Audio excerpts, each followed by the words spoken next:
जिन्होंने 5 करोड़ रुपए राजपाल यादव जी को दिए थे, उनकी तरफ से पेश हो रहा हूं। अगर आपको इस केस के बारे में बताओ तो राजपाल यादव जी ने अपनी सेंटेंस ऑर्डर को चैलेंज किया है। उन्होंने 7 चेक दिए थे 1.5 करोड़ के। हर चेक में उनको 3 महीने की सजा, साथ में 1 करोड़ 35 लाख रुपए का जुर्माना लगा। उस जुर्माने को उन्होंने पे नहीं किया और उस ऑर्डर को, रिवीजन कोर्ट के ऑर्डर को उन्होंने चैलेंज किया हाई कोर्ट में। हाई कोर्ट में चैलेंज करने के पहले दिन पे ही कोर्ट ने ऑब्जर्व किया कि उनके केस में मेरिट नहीं है और उस दिन उनकी एप्लीकेशन जो लगी थी सस्पेंशन ऑफ सेंटेंस की, वो अलाउ नहीं हो रही थी। उसी वक्त उन्होंने पासा फेंका और बोला कि हम सेटल करने को तैयार है।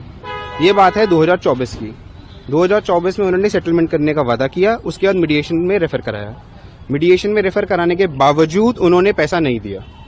इसके बाद जस्टिस स्वर्ण कांता शर्मा मैम की कोर्ट में रिपीटेडली अंडरटेकिंग्स दी कि मैं पैसा दूंगा।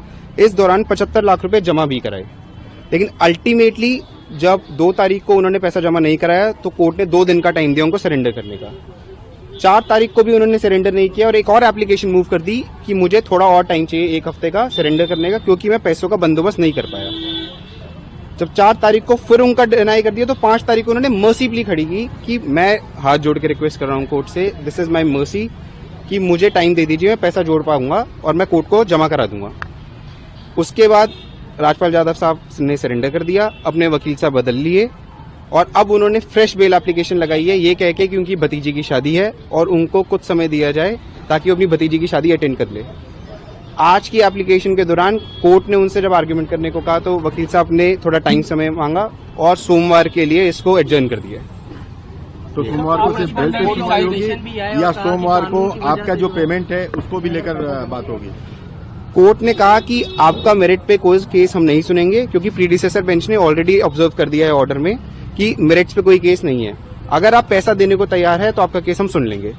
तो उन्होंने आज ओरली अंडरटेकिंग तो दी थी कि 2 करोड़ 10 लाख रुपए हमने अंडरटेकिंग दी है, हम उसको एज सिक्योरिटी जमा कर देंगे।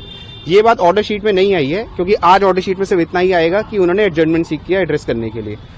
सोमवार को उनकी बेल एप्लीकेशन पे सुना जाएगा और दोनों तथ्यों को देखा जाएगा कि या तो वो पैसे जमा कराएंगे या सिर्फ भतीजी की शादी का जो उन्होंने ग्राउंड लिया है उस ग्राउंड पे उनको इंटरिम बेल या इंटरिम सस्पेंशन मिलेगी या नहीं मिलेगी, ये कोर्ट डिसाइड